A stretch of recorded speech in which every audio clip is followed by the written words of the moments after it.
Eimear McGuinnes, the manager of Donegal Livestock Cooperative Mart, joins us now to discuss the setting up of a new entity called Mart Managers of Ireland. Eimear, thanks very much for coming to us here at the Ploughing. Thank you very much, Claire, for having me. Eimear, can you tell us about this new entity that has been set up and what it's all about and why you felt the need to organise it? I suppose when you look at the broad aspect of things in farming in general, this last few years, but certainly this last year, so much is changing. Certainly within the mart sector, there's so many rules and regulations, and they're just piling up. The cost of insurance, department regulations, the new EID, CPR centres, everything's coming on top of us. There's new licensing laws last year introduced to the marts. And as we know, the numbers of weanlings are they're getting smaller, and the costs and everything else is piling on top of us. And we just felt we had no representation. There was nobody talking for the marts. A lot of the marts that have come on board with us would be members of both other organisations for marts. But we felt that when we went into a room, we were basically been told what's going to happen. And there was no fight, there was no change. One of the biggest things would have been over the last 2 years, we would have talked about insurance.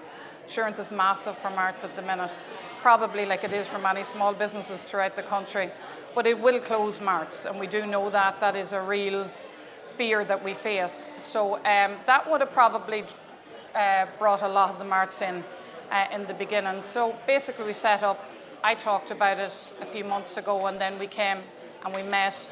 It was probably the Northwest marts and the West marts first. We concentrated on that area, and we had 7 marts, then it went to 11 marts, and now we have 30 marts on board.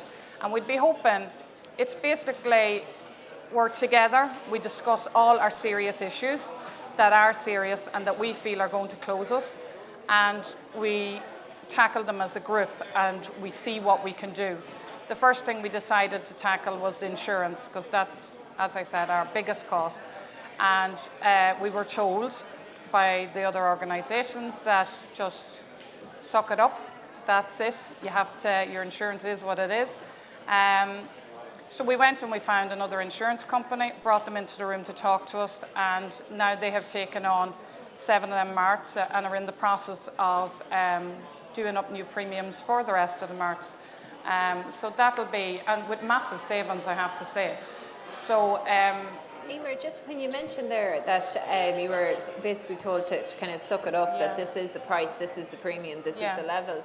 Can you just delve more in there? Like, how serious is the problem with insurance in marts at the moment? It's massive, because a lot of the claims, I would have been looking at this for 2 years now, and a lot of the claims are fraudulent claims, as there is in all the businesses. We see it all over the news at the minute. It is closing small businesses, but a lot of them, whereas we were being told by the insurance company it was all due to dangerous livestock, a lot of the claims weren't to do with livestock at all. They were to do with maybe a man tripping on a trailer, getting out of his own Jeep, or that's what a lot of the claims were. And there were soft tissue claims, they weren't, and just massive awards, and they were not fought. That was the problem.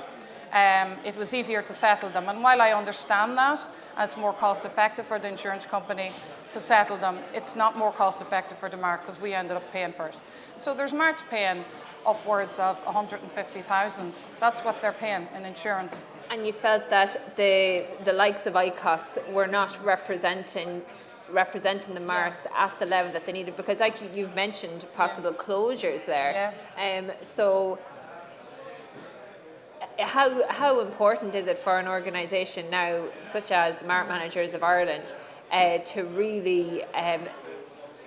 really carve out a name for itself, to really get numbers on board, or are we looking at potentially more closures in the not so distant future? I think any problem is solvable if you look into it. Like with the insurance, it was all about, you can't say that all the marts weren't negligent either, and some of them did need to tighten up on what they were doing.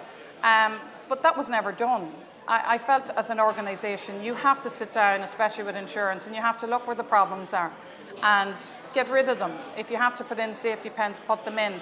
They came up with the remedy was to put in overhead gangways in the marts. That was not the answer to the problem in marts. Some marts couldn't facilitate overhead gangways, but simple procedures could have fixed the problems. And you also have to fight with the insurance company. You have to try and get what you're looking for. You can't just accept this is it and we're taking it. So we have done that. We have this insurance company. And as such, when we went back to the other insurance company, they don't want the marts leaving now. So, you know, I'd have to question what was going on there too. You know, like marts, I think one insurance company was taking in $1.5 million a year from so many marts. And that's a lot of money. I'd also say over 5 years, if you were to look at, and we could never get these questions answered, that was a major thing. If you were to look at how much the marts actually paid into insurance and how much was paid out, from the marts that are with us now, it was a lot less. So where's the problem? We have 30 marts. Like, I'd love to be able to sit down and look at all 82 marts throughout the country. And look, as I say, we need the marts in every rural town. I come down this morning, I come through Edenderry, it's a small mart, just like our own in Donegal. But they're very, very important to the towns and villages that they're in, and they're very important to the farmers. We all need, marts were set up as competition for people to be able to trade their livestock. And, you know, we can't lose marts, and we need help from government. We need help from our mart bodies, and if they have to work harder because we've set up now, so be it. You mentioned that help from government. You actually have meetings coming up. Can you tell us who you're meeting with, and currently how many are you representing at the moment? How many marts do you have 29. on board? 29 on board. Yes. And tell us about this meeting. Well, first of all, I'd also like to say for anybody, other mart that maybe is watching this, we'd love to have you on board, and it's a talking group. And everybody's views are taken on board. There's nobody in charge. You don't have to sit and listen. And that's the good thing about it. Who are we meeting in the department? I contacted Liam Barry. He's over at the Marts division. Some of the marts that have joined us would never have been represented by anybody. So they wouldn't have been at the previous meetings that would have been held by the department. We would feel there's a lot of department issues with department that we would like ironed out. A lot of the things that we'd like focused on, and we are going to fight, is the 4 movement rule, the display of TB status of farms. There's rules like that are going to close marts, and there's no need for it, and we're going to fight them tooth and nail. There's other things, everyday things of when the department enter the mart yard, of what they want to see, GDPR, what they can take out of the offices. I have to say in Donegal, I have absolutely no problem with the department, and they're all very helpful. But other parts of the country, they feel that there's not a fair playing field for it's different rules in different marts depending on what DVOs and how they behave. So yeah, there's a lot of them things we want to iron out. And Eimear, in terms of the structure of the new group, and if there are marts that want to get in touch, what is the structure there? Who is the key person? Is it yourself? Yeah. Well, as I say, when we got our 30 marts in the room the last night in Athlone, we tried to keep it central so that it'll be close route for everybody to come. I'm the new chairperson of the group. We set up a top table, so yes, they can contact me at any time, and it shouldn't be too hard to find. And it's just a matter of joining. Now, it's not a membership fee. We decided to go at it like an organisation, that everybody has an equal share to the organisation. It's a small membership fee. That's another thing. The other groups, your bodies, you pay massive, I don't know if you want to call it membership, and I don't feel there's a need for that. If we cover our cost of our rooms and get on with the work that needs doing, that's all we need, and so we can have it as a discussion group. Well, Eimear, look, we'll be watching that very closely on how it develops. Finally, just one more question. Just, it is an incredibly difficult time at the moment out there for the beef sector.